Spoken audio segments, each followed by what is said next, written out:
आज है 4 अक्टूबर 2024, दिन शुक्रवार। नमस्कार, जय जोहार। चलिए देखते हैं झारखंड की 25 फटाफट बड़ी खबरों को। पर इससे पहले आप वीडियो को कहां से देख रहे हैं, कमेंट में बताना बिल्कुल न भूलें। सीएम आज राज्य की जनता को देंगे 3,264 करोड़ की सौगात। मुख्यमंत्री हेमंत सोरेन राज्य में रोड कनेक्टिविटी बढ़ाने और जाम की समस्या से मुक्ति के लिए एक साथ कई योजनाओं पर काम कर रहे हैं। इसी दिशा में मुख्यमंत्री आज राज्य को 3,264 करोड़ रुपए की बड़ी सौगात देने जा रही हैं, जिसके तहत 3 कनेक्टिंग एलिवेटेड फ्लाईओवर सहित कई 4 लेन सड़कें और पुल, आरओबी की 31 योजनाओं की आधारशिला रखेंगे। 8 अक्टूबर को होगी झारखंड कैबिनेट की बैठक। मुख्यमंत्री हेमंत सोरेन के नेतृत्व में झारखंड मंत्रिपरिषद की बैठक 8 अक्टूबर को शाम 4 बजे से झारखंड मंत्रालय स्थित मंत्रिपरिषद कक्ष में होगी। इसको लेकर मंत्रिमंडल सचिवालय और निगरानी विभाग ने सूचना जारी कर दी है। शिक्षकों के वेतन में 10% वृद्धि के लिए होगी परीक्षा। स्कूली शिक्षा और साक्षरता विभाग झारखंड सरकार की 2022 में जारी अधिसूचना में ऐसे प्रशिक्षित सहायक अध्यापक जो शिक्षक पात्रता परीक्षा उत्तीर्ण नहीं, उनके मानदेय में वृद्धि के लिए आकलन परीक्षा का प्रावधान है। अधिसूचना के आलोक में द्वितीय आकलन परीक्षा का आयोजन परिषद के द्वारा किया जा रहा है। इसके लिए आवेदन की प्रक्रिया शुरू है।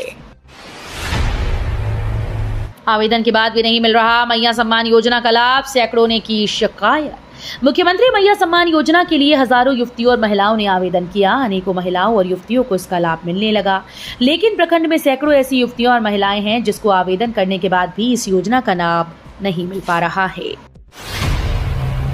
जेएलकेएम सुप्रीमो जयराम महतो डुमरी विधानसभा से लड़ेंगे चुनाव। जेएलकेएम सुप्रीमो जयराम महतो गिरिडीह जिले के डुमरी विधानसभा से चुनाव लड़ेंगे। उन्होंने गुरुवार को प्रेस वार्ता कर ये घोषणा की है। पत्रकारों से बातचीत में उन्होंने ये भी कहा कि उनकी पार्टी किसी से भी गठबंधन नहीं करेगी। उनका दावा है कि उनसे गठबंधन के लिए एनडीए और इंडिया दोनों गठबंधन ने अप्रोच किया था, लेकिन उन्होंने मना कर दिया। रांची को मिलेगी जाम से मुक्ति। ट्रांसपोर्ट नगर फेज 1 का हेमंत सोरेन ने किया उद्घाटन। झारखंड की राजधानी रांची को भारी वाहनों की वजह से लगने वाले जाम से अब नहीं जूझना होगा। मुख्यमंत्री हेमंत सोरेन ने दुर्गा पूजा के पहले दिन रांची के सुकुरहुटू में रिंग रोड पर ट्रांसपोर्ट नगर का उद्घाटन किया। सीएम ने गुरुवार को ट्रांसपोर्ट नगर फेज 1 का उद्घाटन किया तो फेज 2 का शिलान्यास भी किया। मौसम विभाग ने 3 दिन के लिए जारी किया येलो अलर्ट। झारखंड में अगले 3 दिन के लिए मौसम विभाग ने येलो अलर्ट जारी कर दिया। इसमें कहा गया कि झारखंड में कुछ जगहों पर गरज के साथ वज्रपात होने की संभावना है। भारत मौसम विज्ञान विभाग के मौसम केंद्र रांची ने नवरात्र के पहले दिन गुरुवार को सुबह से अब तक 4 येलो अलर्ट जारी किए। झारखंड का कुख्यात ज्वेलरी दुकान लुटेरा सोनू और मोनू गिरफ्तार। झारखंड का कुख्यात ज्वेलरी लुटेरा सोनू और मोनू सोनी पुलिस के हत्थे चढ़ गया। दरअसल छत्तीसगढ़ पुलिस ने दोनों लुटेरों को दिल्ली के पहाड़गंज इलाके से गिरफ्तार किया। इन लोगों ने कुछ दिन पहले छत्तीसगढ़ के रामानुजगंज में 6 करोड़ का सोना और चांदी लूट लिया था। झारखंड पुलिस को भी इन दोनों भाइयों की लंबे समय से तलाश थी। पुलिस ने इन पर 50-50 हजार का इनाम घोषित किया। झारखंड विधानसभा चुनाव के लिए एआरओ रिफ्रेशर ट्रेनिंग शुरू। झारखंड में विधानसभा चुनाव कराने के लिए 2 दिवसीय एआरओ रिफ्रेशर ट्रेनिंग दी गई। झारखंड के मुख्य निर्वाचन पदाधिकारी के रवि कुमार के मार्गदर्शन में झारखंड के सभी 81 विधानसभा क्षेत्र के वैसे पदाधिकारी जिन्होंने विधानसभा चुनाव के लिए पिछले महीने ट्रेनिंग ली थी, उनमें से कुछ लोगों को फिर से ट्रेनिंग दी जा रही है। चपई सोरेन बोले, बांग्लादेशी घुसपैठ के कारण आदिवासियों की संख्या में आई गिरावट। झारखंड के पूर्व मुख्यमंत्री चपई सोरेन ने बाजार समिति मैदान में आयोजित मांझी परगना महासम्मेलन में अपने संबोधन में कहा कि बांग्लादेशी घुसपैठ के कारण आदिवासियों की संख्या में गिरावट हो रही है। पूरे राज्य की यही स्थिति है।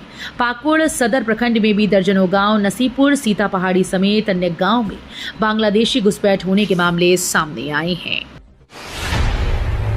11 करोड़ से ज्यादा किसानों को कल मिलेगी 18वीं किश्त की खुशखबरी।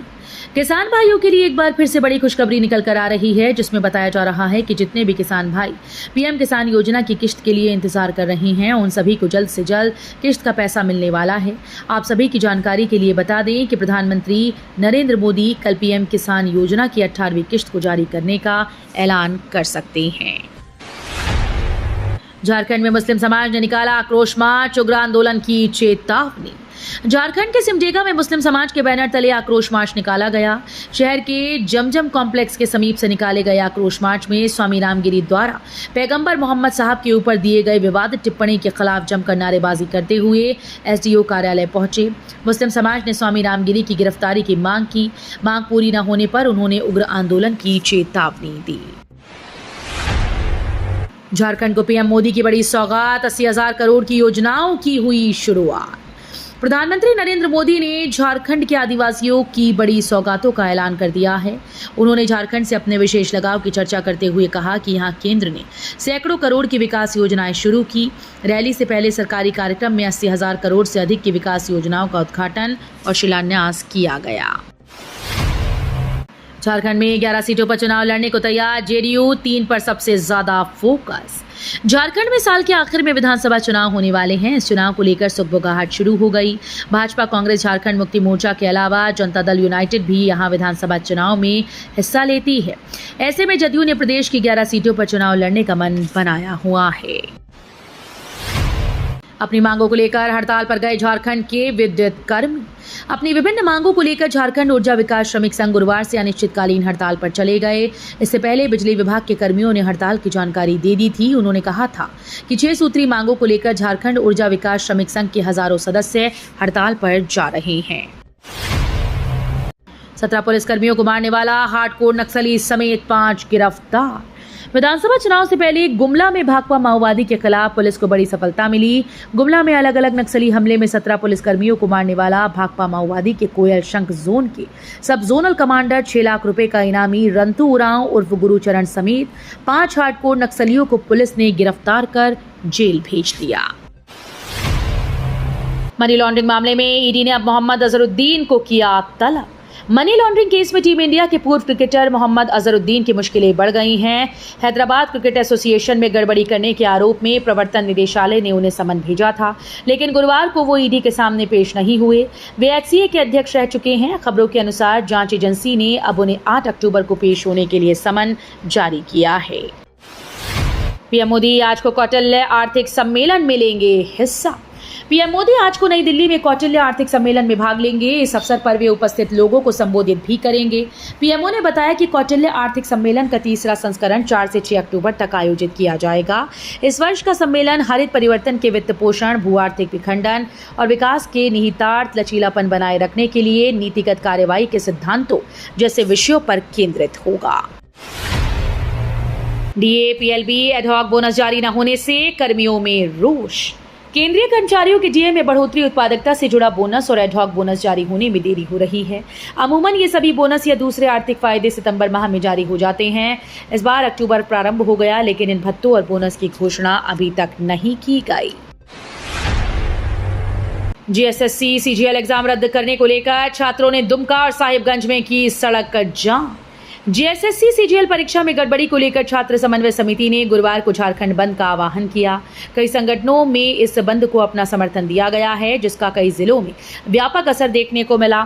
दुमका के फूलो झानो चौक छात्र संगठनों ने चक्का जाम कर दिया। इस वजह से वाहनों की लंबी कतार लग गई है। रेलवे कर्मचारियों को तोहफा, 78 दिनों का मिलेगा बोनस। रेलवे कर्मचारियों को केंद्र सरकार ने बड़ा तोहफा दिया है। केंद्र की तरफ से आने वाले त्योहारों में कर्मचारियों को 78 दिनों का बोनस देने का ऐलान किया गया। सरकार के राजस्व पर इस फैसले से 2029 करोड़ रुपए का अतिरिक्त भार पड़ेगा। जानकारी के अनुसार सरकार के इस फैसले से करीब 12 लाख कर्मचारियों को लाभ होगा। किसानों के लिए कैबिनेट का बड़ा फैसला। केंद्र सरकार ने किसानों और मध्यम वर्ग की आय बढ़ाने को लेकर बड़ा फैसला किया। केंद्रीय कैबिनेट बैठक के बाद केंद्रीय मंत्री अश्विनी वैष्णव ने बताया कि पीएम राष्ट्रीय कृषि विकास योजना और कुशोन्नति योजना को मंजूरी दे दी गई है। इसका बजट 1,01,321 करोड़ रुपए होगा। साथ ही कैबिनेट ने 10,103 करोड़ रुपए के national mission on edible oil seeds को मंजूरी दी है। रांची में सीआरपीएफ जवान ने AK-47 राइफल से गोली मारकर की खुदकुशी।